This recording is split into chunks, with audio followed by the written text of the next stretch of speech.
Mga kababayan, huwag nyo nang hanapin ang mga pulis sa presinto sapagkat kami ay nasa inyo ng mga telepono.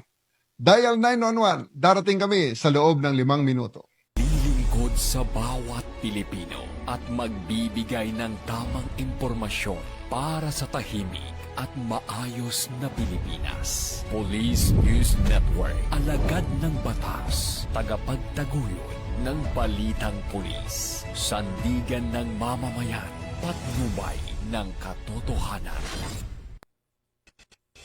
La Campo Crame, maghahatid ng pinakahuling kaganapan at nagbabagang balita. Ito ang PNN Police News Network.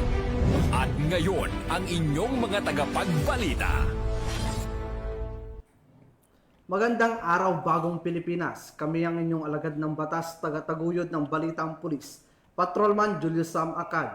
At Patrolwoman Evelyn Lumabi mula sa Regional Mobile Force Battalion ng NCRPO. Maghahatid sa inyo ng tamang balita, kwento ng pulis at serbisyo para sa mamamayan. At ito ang PNP News Online. Ang pangunahing balita ng Police News Network, alagad ng batas, tagataguyod ng Balitang Pulis.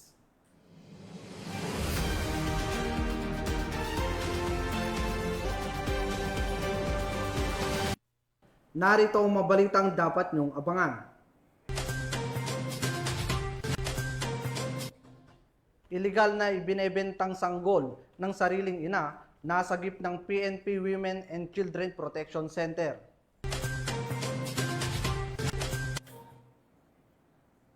Most wanted person sa kasong murder, arestado sa Aklan. At higit 400,000 pisong halaga ng shabu na kumpiska sa high-value individual arestado sa Iloilo City. Ayun, ba't nagsa ako? Nagkamali ako. Narito ang mabalitang hatid ng ating PNN correspondents mula sa iba't ibang panig ng bansa.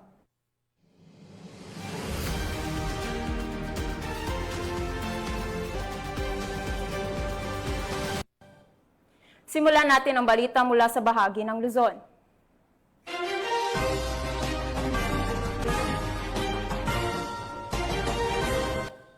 Isang sanggol ang nasagip mula sa mapang-abusong kapalaran matapos mabisto ang tangkang ilegal na pagbebenta nito ng sarili nitong ina. Agad na kumilos ang mga operatiba ng PNP Women and Children Protection Center upang mailigtas ang bata at mahuli ang ina sa isinagawang entrapment operation. Magbabalita dyan si Patrolwoman Sana Rose Luna. Ang isang babae matapos maaktuhan sa pagbebenta ng kanyang bagong panganak na sanggol sa isang entrapment and rescue operation na isinagawa ng Women and Children Protection Center o WCPC nitong gabilang Hulyo 3 sa Pasay City. Nagsimula ang investigasyon matapos makita ng isang undercover na operatiba ng WCPC ang isang post sa Facebook group na may nakalagay na looking for baby girl. Agad niyang inaksyonan ito at nakipag-ugnayan sa nagkomentong suspect na nagbanggit na may baby girl out with demand. Nang makausap ng operatiba ang suspect, agad itong nagpahayag ng intensyong ipaampon ang kanyang isinilang na sanggol kapalit ng halagang 100,000 piso. Nagkasundo sila sa presyong 70,000 piso at napag-usapan na gaganapin ang pagkikita sa Baclaran, Pasay City. Sa patnubay ni Police Brigadier General Portia B. Manalad, hepe ng WCPC, kasama ang mga operatiba ng Luzon Field Unit ng WCPC sa pangunguna ni Police Lieutenant Colonel Armelina Manalo, katuwang ang National Authority for Child Care o NACC sa pangunguna ni Yusek Janela Ejercito Estrada, ay kaagad na nagkasa ng operasyon ayon sa nasabing impormasyon na nagresulta sa matagumpay na pagkaaresto ng nasabing suspect.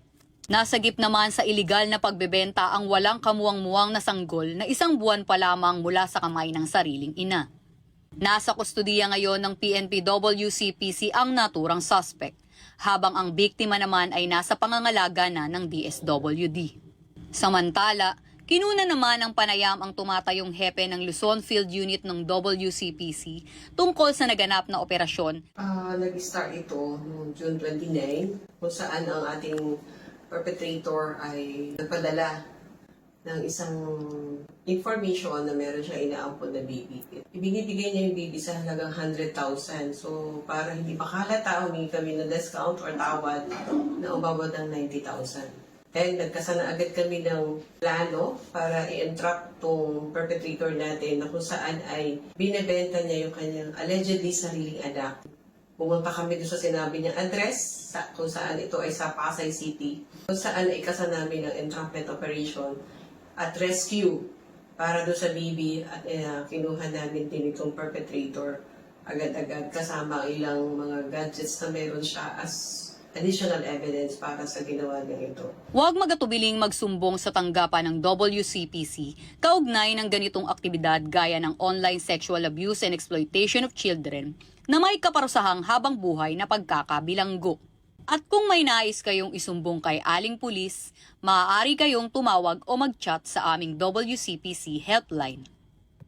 Mula sa PNP Women and Children Protection Center, ako ang inyong PNN Correspondent Patrolwoman Sana Rose Lu, alagad ng batas, tagataguyod ng Balitang Pulis. Patrolwoman Luna. Sa halip na pasahero, illegal na droga ang kinalkal ng isang tricycle driver dahilan upang matunton at mahuli ng mga otoridad sa isang bypass operation sa Caba, La Union. Nakatutok dyan si Police Corporal J.R. Del Mendo. Timbog ang isang 53 anyos na tricycle driver matapos ang isinagawang bypass operation ng pinagsanib na puwersa ng Caba Municipal Police Station bilang lead unit, La Union PIU, La Union PDEU at RID-PRO1 na recobre mula sa nasabing sospek ang 2 gramo ng hininalang shabu na nakapaloob sa 3 transparent plastic sachet at nagkakahalaga ng mahigit 13,000 piso. Nakumpiska rin ang isang genuine 500 peso bill na ginamit bilang bypass money, isang motorsiklo, sunglasses case, aluminum foil at 2 maliliit na puting papel. Ang inventory at marking sa mga nasabing ebidensya ay sinagawa sa mismong lugar ng operasyon sa presensya ng sospek at ng mga mandatory witnesses. Ang sospek ay naharap ngayon sa kasong paglabag sa Republic Act 9165. Mula dito sa Ilocos Region, ito ang inyong PNN Correspondent, Police Corporal J.R. Del Mendo, alagad ng batas, tagataguyod ng Balitang Pulis. Maraming salamat, Police Corporal Del Mendo. Isang high-value drug personality ang tuluyang bumagsak sa kamay ng batas matapos ang ikinasang bypass operation ng mga otoridad sa Santiago City. Ang detalye ng report mula kay Patrolwoman Lainey Lorenzo. Isang matagumpay na entrapment operation ang isinagawa ng pinagsanib na puwersa ng PIDEA Region 2 Quirino Provincial Office, katuwang ang Santiago City Police Station 4 at SCPO-CIU dakong alas 3:50 ng hapon noong ika-30 ng Hunyo taong kasalukuyan sa Purok 4, Barangay Nagkasikan, Lungsod ng Santiago na nagresulta sa pagkakaaresto ng isang high-value target na sangkot sa iligal na aktibidad ng droga. Sa naturang operasyon, nasamsam ng mga otoridad ang humigit kumulang 600 grams ng pinatuyong dahon ng marijuana na may tinatayang halaga ng 8,000 pesos. Bukod dito, nakumpiska rin ang isang itim na Tecno 30 cellphone at marked money o perang ginamit sa bypass operation. Kinilala ang naarestong suspect sa alias na Aldo, residente ng Barangay San Andres, Lungsod ng Santiago, Isabela. Siya ay sasampahan ng kasong paglabag sa Republic Act 9165 o ang Comprehensive Dangerous Drug Act of 2002. Ang matagumpay na operasyon ay bahagi ng pinaigting na kampanya ng PNP laban sa iligal na droga, alinsunod sa adhikain ng Bagong Pilipinas na magtatatag ng ligtas, maayos at drug-free na mga komunidad. Patuloy ang panawagan sa publiko na makiisa at magsumbong sa mga otoridad ukol sa anumang iligal na aktibidad upang maisulong ang isang makabuluhan at mapayapang pagbabago para sa lahat. Mula dito sa Lambak ng Cagayan, ako ang inyong PNN Correspondent, Patrolwoman Lainey Lorenzo, alagad ng batas, tagataguyod ng Balitang Pulis. Maraming salamat, Patrolwoman Lorenzo. Walang kawala sa batas ang isang lalaki na kabilang sa top 9 most wanted person matapos itong maaresto ng mga otoridad sa Valenzuela City dahil sa kasong sexual assault. Magbabalita dyan si Patrolwoman Mika May Bahiwag. Arestado sa Valenzuela City ng mga operatiba mula sa Station Intelligence Section ng Valenzuela City Police Station ang isang individual na tinaguri ang top 9 most wanted person na nasasangkot sa kasong sexual assault. Isinilbi sa akusado ang warrant of arrest mula sa Family Court Branch 16, Valenzuela City noong Hunyo 26 taong kasalukuyan sa ilalim ng criminal case number 725-V-25 na may inirekomendang piyansang 180,000 pesos. Hindi tumitigil ang Valenzuela City Police Station sa paghahanap at pagdakip sa mga individual na lumalabag sa batas. Sa ilalim ng pinaigting na kampanya kontra kriminalidad, patuloy ang mga operasyon upang tiyakin ang kaligtasan at katarungan para sa bawat mamamayan. Mula dito sa Metro Manila, ako ang iyong PNN correspondent, Patrolwoman Mika May Bahiwag, alagad ng batas, tagataguyod ng balitang pulis. Maraming salamat, Patrolwoman Bahiwag. Tunghayan naman natin ang mga balita mula sa Visayas.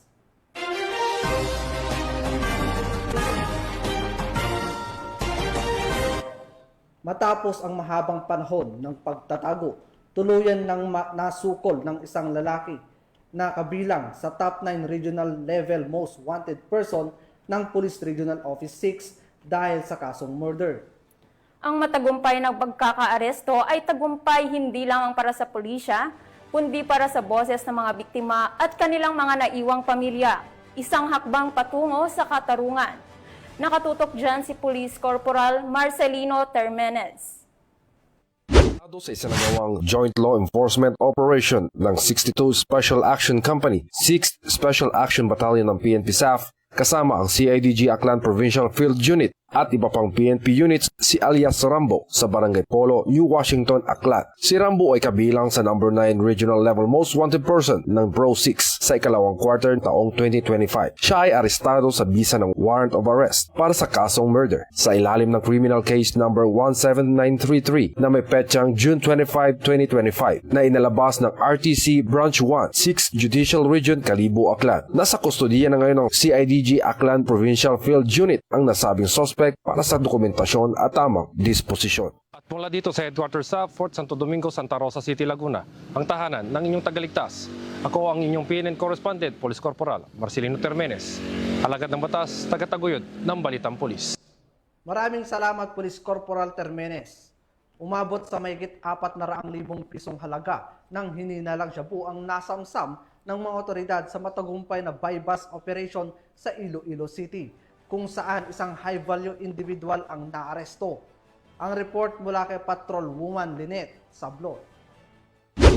Isang 33 anyos na high-value individual na kilala sa alias na Joshua ang naaresto ng mga operatiba ng Iloilo City Police Station 7 sa isang matagumpay na buy-bust operation sa Quezon Street, Barangay Osmeña City proper nito lamang 2 ng Hulyo taong kasalukuyan. Nasamsam mula sa suspect ang humigit kumulang 65 gramo ng hinihinalang shabu na nagkakahalaga na tinatayang 442,000 pesos. Bukod dito, nakumpiska rin ang 13 sachet ng hinihinalang shabu, marked money at iba pang non-drug items. Kinilala si Joshua bilang residente ng Barangay Rizal, Palapala 2 at isa sa mga idinuturing na high-value target sa lungsod.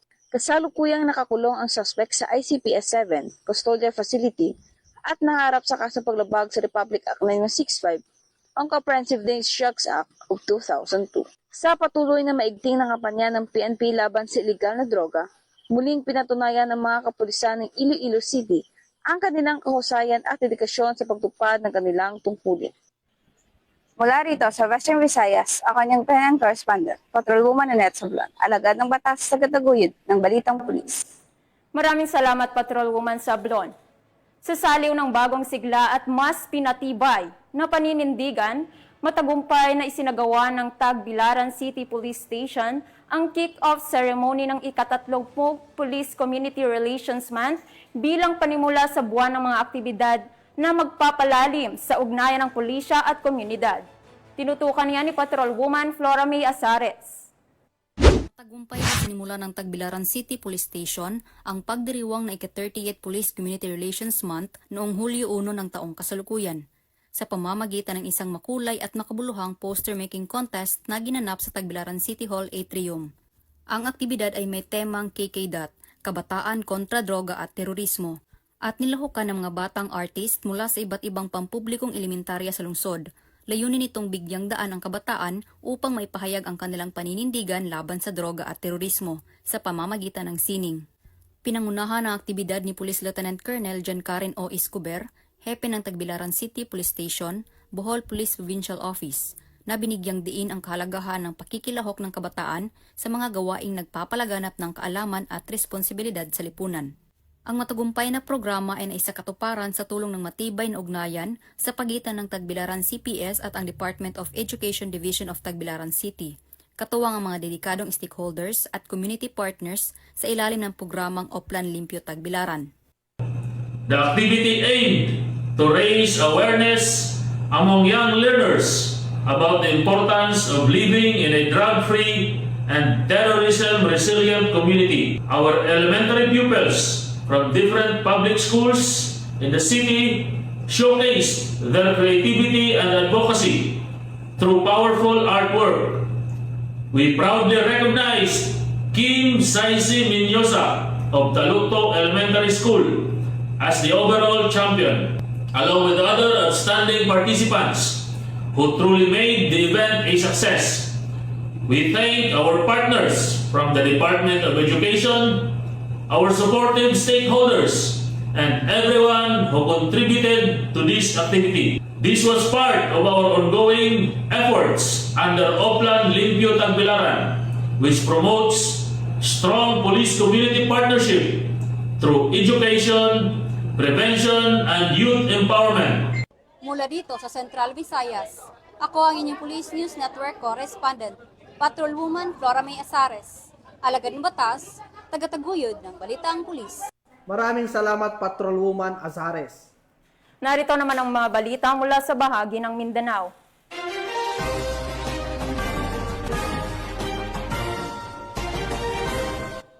Nasabat ng mga otoridad ang isang kalibre 45 na baril mula sa isang lalaki sa sinagawang operasyon sa Sarangani Province matapos mapag-alamang walang itong kaukulang dokumento o lisensya.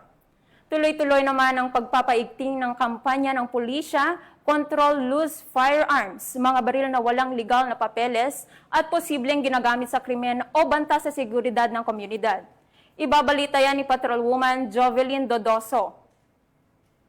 Illegal na baril at mga bala sa isang search warrant operation laban sa 38 anyos na lalaki sa Barangay Datalbukay, Glan, Sarangani. Dahil sa bisa ng search warrant, dakong alas 4:51 ng hapon nang hinalughog ang pamamahay ng target ng operation na kinilala bilang si alias Nanat sa pangunguna ng tauhan ng Glan Municipal Police Station kasama ang iba pang mga kapulisan ng Sarangani PNP. Samantala, habang ipinapatupad ang search warrant, tumakbo si Nanat upang umiwas sa pag-aresto, ngunit naharang siya ng blocking team at nahuli. Mula sa kanyang bahay, nakumpiska ang isang unit ng homemade kalibre 45 na baril na walang serial number na may kasamang 4 na live ammunition ng kalibre 45 at isang basyo ng bala. Dahil hindi nakapagbigay ng kaukulang dokumento si Tambasal tungkol sa mga nasabing kontrabando, siya ay inaresto at dinala sa estasyon para sa karapatang proseso. Ang search at seizure ay sinagawa ng maayos at ayon sa mga kaalituntunin ng batas. Patuloy ang PNP na magsasagawa ng mga operasyon upang hulihin ang mga nagpupumilit pa rin magtago ng mga illegal na armas at sumusuporta sa mga kriminal na gawain upang tiyakin ang kaligtasan at kaayusan sa ating komunidad. Hinihikayat naman ang mamamayan na makipagtulungan sa mga kapulisan upang masugpo ang kriminalidad at mapanatili ang kapayapaan. Mula dito sa General Santos City, ako ang inyong Police News Network Correspondent, Patrolwoman Jovelyn Dodoso, alagad ng batas tagataguyod ng Balitang Pulis. Maraming salamat, Patrolwoman Dodoso. Hindi na nakapurma pa ang isang lalaki sa Panabos City matapos salakayin ng mga otoridad ang kanyang tirahan sa bisa ng isang search warrant na nagresulta sa pagkakaaresto at pagkakakumpiska ng mahigit 30,000 pisong halaga ng hininalang shabu. Nakibalita dyan si Patrolwoman Mariel May Don Kilab. Arestado ang isang lalaki matapos isilbi ng mga tauhan ng Panabo City Police Station at Provincial Drug Enforcement Unit ang search warrant nitong Hulyo 3 taong kasalukuyan sa Southview Subdivision, Barangay Southern Davao, Panabo City. Ayon kay Police Colonel Dexter R. Cuevas, Officer in charge ng Panabo City Police Station, kinilala ang suspect na si alias Toto, 42 anyos. Nakuha mula sa kanyang pag-aari ang humigit kumulang 5 gramo ng hinihinalang shabu na may tinatayang halagang 34,000 pesos at isang coin purse. Agad dinala ang suspect sa nasabing istasyon para sa kaukulang dokumentasyon at pagsasampa ng kaso sa ilalim ng RA 9165 o ang Dangerous Drugs Act of 2002. Sa tulong ng lokal na pamahalaan at aktibong pakikiisa ng komunidad, layunin ng kapulisan na ganap na masugpo ang ipinagbabawal na gamot at matiyak ang napapanatiling kapayapaan at kaayusan sa buong rehiyon. Mula dito sa Rayon 11, ako ang inyong PN correspondent, Patrolwoman Mariel Maiden King. Alagad ng batas, taga-taguyod ng Balitang Pulis. Maraming salamat, Patrolwoman Dong Kilab. Walang takas ang isang lalaki na kabilang sa top 10 provincial most wanted person matapos itong matunton at maaresto ng mga operatiba ng Maguindanao del Norte PNP sa isang matagumpay na operasyon. Patrolwoman Angela Bandarlipe, ibalita mo. Arestado ang top 10 provincial most wanted person sa bisa ng warrant of arrest nito lamang ika-1 ng Hulyo taong kasalukuyan sa North Cotabato Provincial District Jail, Barangay Amas, Kidapawan City. Kinilala ni Police Major Blind M. Lumase, Chief of Police ng Parang MPS, ang naaresto na si Alias Minchi, nasa hustong gulang at residente ng Barangay Sarmiento, Parang Maguindanao del Norte. Naging matagumpay ang pagkakaaresto kay alias Minchi ng mga otoridad ng Parang MPS, katuwang ang Maguindanao del Norte PNP sa bisa ng warrant of arrest para sa kasong syndicated estafa at large-scale estafa na walang nakalaang piyansa. Sa kasalukuyan, nanatili sa kustodiya ng nasabing pasilidad ang inarestong suspect at sumasailalim sa kaukulang proseso ng batas. Patunay lamang ito na ang pinagting ng kampanya ng kapulisan laban sa kriminalidad ay patuloy na nagbubunga ng positibong resulta, lalo na sa pagtugi sa mga individual na may matitinding kaso. Pinapakita rin nito ang dedikasyon at koordinasyon ng mga unit ng PNP sa ilalim ng temang sa bagong Pilipinas, ang gusto ng pulis, ligtas ka. Mula rito sa Rio ng Bangsamoro, ako ang iyong PNN correspondent, Patrolwoman Angela Bandarlipe, alagad ng batas, taga-taguyod ng Balitang Pulis. Maraming salamat, Patrolwoman Bandarlipe. At yan ang mga balitang nakalap ng ating PNN correspondents mula Luzon, Visayas at Mindanao. Sa ngalan ng pamunuan ng Philippine National Police, sa pangunguna ni PNP Chief Police General Nicolas Torre III at sa pamumuno ni President Ferdinand Bongbong Marcos Jr., kami ay maglilingkod sa bawat Pilipino at magbibigay ng tama at balansing balita dahil dito sa bagong Pilipinas, ang gusto ng pulis, ligtas ka. At bilang bahagi ng mas pinabilis at pinalawak na emergency response system ng pambansang pulisya, muli naming ipinapaalala ang panawagan ni Chief PNP na huwag ninyong hanapin ang mga pulis sa mga presinto sapagkat kami ay nasa inyong mga telepono, dial 911. Darating kami sa loob ng 5 minuto. Ang 911 ay bukas 24/7. Maaaring tawagan kahit walang load at handang tumugon sa anumang uri ng emergency. Ipagbigay alam sa inyong pamilya, kaibigan at komunidad. Sa panahon ng pangangailangan, 911 ang inyong katuwang. Mula rito sa tanggapan ng tagapag-ugnay ng pambansang pulisya, kami ang inyong alagad ng batas, taga-taguyod ng Balitang Pulis, Patrolman Julius Sam Akad. At Patrolwoman Evelyn Lumabi mula sa Regional Mobile Force Battalion ng NCRPO. Maghahatid ng tamang balita, kwento ng pulis at serbisyo para sa mamayan. At ito ang PNP News Online. Ang pangunahing balita ng Police News Network.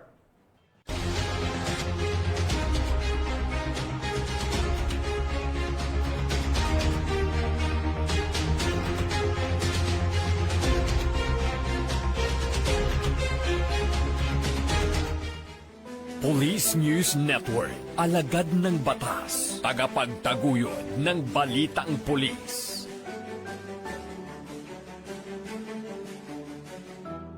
Mga kababayan, huwag nyo nang hanapin ang mga pulis sa presinto sapagkat kami ay nasa inyo ng mga telepono. Dial 911, darating kami sa loob ng 5 minuto.